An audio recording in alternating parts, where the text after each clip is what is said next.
Hey y'all, Jamie here from Milk, Honey, and Mayhem. Today I thought I'd show y'all how to take this giant bag with 5 dozen ear of corn in it and turn it into one of my favorite dishes and a southern tradition, fried corn or corn gravy. It's delicious no matter what you call it. Alright, y'all ready? Let's go. Let me show you guys my setup right here. I've got my big bag of corn over here, a bucket for my husks and silks, a knife, and then a container to hold them in with a lid so the flies don't get on it too much. Now, it doesn't really matter where you get your corn. I like to go to the Amish over in Etheridge, Tennessee to get mine. I got 5 dozen ears for $20, which isn't too bad really. And this is sweet corn. This is peaches and cream. Now, just in case you don't know how to shuck corn, I'll show you how I do it, and it's pretty fast and easy. I just start at the top, go down to where the cob starts, and cut right under it. And then after you get that cut, you just grab it and pull.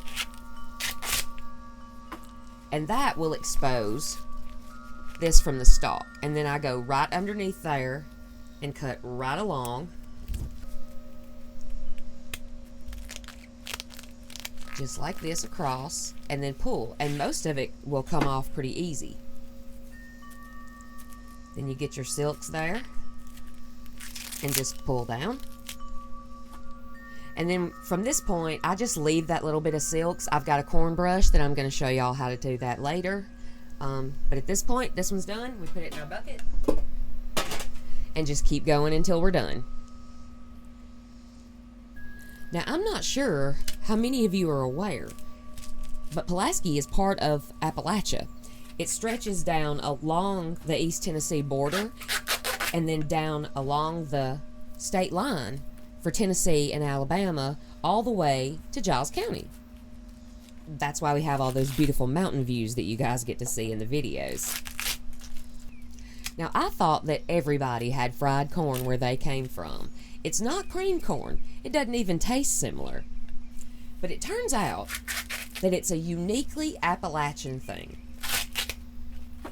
And it comes from the blend of several different cultures. The Melungeons, as you will. See, Native Americans have been eating corn for a long time. In fact, corn originated in Mexico and was brought up through Central America and then made its way forward from there. Now, as you know, this area was primarily Indian hunting grounds, and when the settlers from European origin started moving in and bringing along African American slaves, they all started commingling in this area where they all were. And that's where the Melungeon bloodline comes from.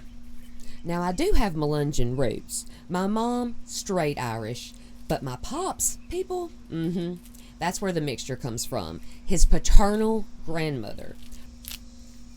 You blend all that together, and you get somebody who looks a lot like me. I may look white, but don't be fooled. I'm not white.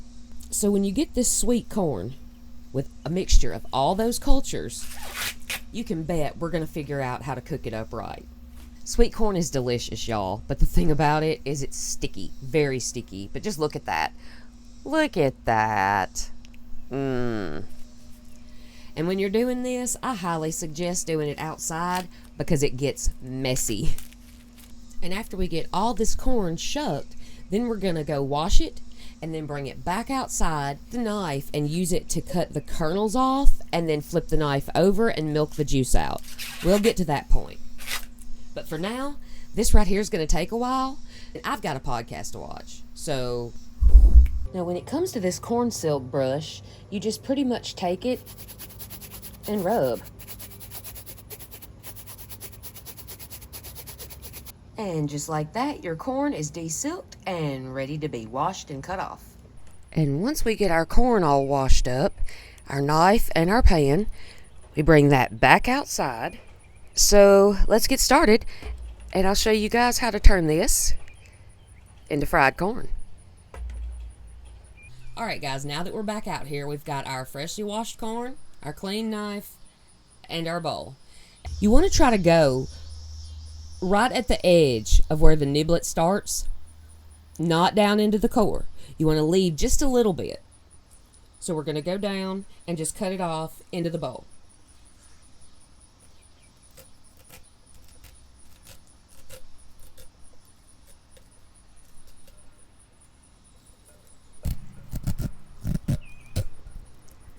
And this is where it gets really messy, you guys. So you definitely want to do this part outside. Now, once you've got all the kernels cut off, it should look something like this. And then you want to turn it the opposite direction. Turn your knife the opposite direction so the back of it is against your corn, and go down, and all the juice will come out. So after you've got it cut off, it's going to end up looking something like this, where you can see your kernels, but you can also see that there's a lot of juicy bits running down in there. We want to get all that off every single kernel. Alright, y'all, when you're done, your corn cob needs to look a little bit like that, and you're going to be left with something that looks a lot like this. And just so you guys know, when I tell you it gets messy, it gets really, really messy. Let me go clean myself up right quick, and then we'll get into the cooking. Alright, y'all, so I've waited overnight. You don't have to refrigerate your corn overnight, but I like to. It's just, again, personal preference. But what we're going to do is we're going to take it and put it all in the biggest pan you can find. And you're going to put it over medium heat. I did not preheat my pan. It's still off right now. You want to make sure you get all that good juice out of there.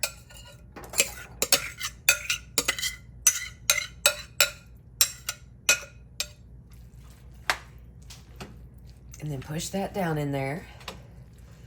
Kind of even it out a little bit. Now we're going to put our stove eye on medium, about 5. On medium, you want to take an entire stick of butter. Don't play around with this when you want to take the entire stick and just put it in there.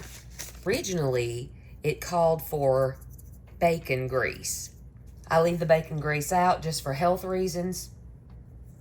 But if you want to put it in there, I can attest to the fact that it tastes delicious. Now we want to add some salt here. I start out with about a handful, and then we're just going to sprinkle that over the top. And you can use whatever pepper you want, but you guys know me. I prefer the Watkins. So we're going to pop that open, and we will be adding more salt and probably a little more pepper as this cooks down. Stir that around, and you want to cook this low and slow. I wouldn't get it above medium. You just got to make sure that you keep on stirring it, because if you leave it too long, it will stick. The sweetness in the corn comes from the starch.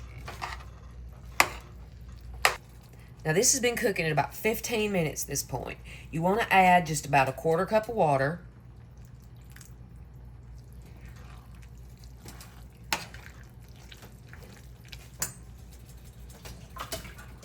All right, so we've been cooking just about 30 minutes at this point. So I can tell by the smell of it that it needs more salt. If you need to taste it, that's fine. But I'm gonna add just about the same amount of salt that I had before.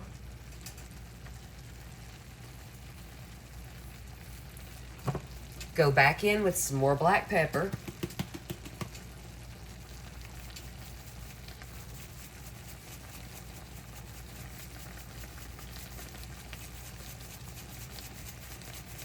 And again, how much you use is up to you. I like a lot of black pepper. And I also like to season my food. So I'm going to throw a little bit of this smoked paprika in there, just to give it a little kick of flavor, you know. So let's put some of that in there. Yep, that's looking good right there. And then we're going to stir that around. Oh, how I wish you guys had smell-o-vision right now.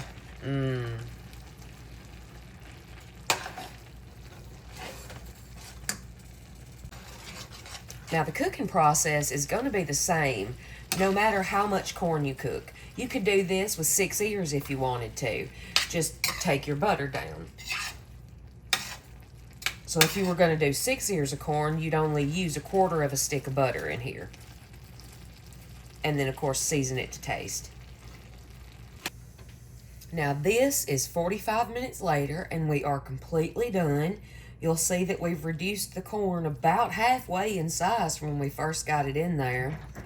And the kernels themselves have shrunk down. And it's incredibly juicy. That's exactly what we're looking for.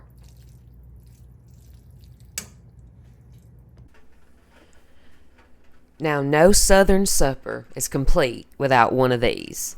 This is an heirloom Cherokee purple tomato. They are absolutely delicious. Let's cut into this bad boy and I'll show you what it looks like.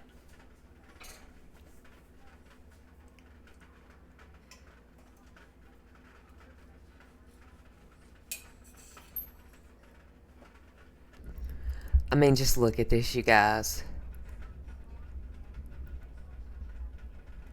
They're a lower acidity than a regular tomato, but the flavor is absolutely phenomenal. Then we're going to take this fried corn and spread it right over our fresh buttermilk biscuits. Just like that. Add a little sprinkle of salt and pepper on top of our tomatoes. And that is what you call a delicious Southern summer supper. Thanks for watching. Till next time, y'all be good.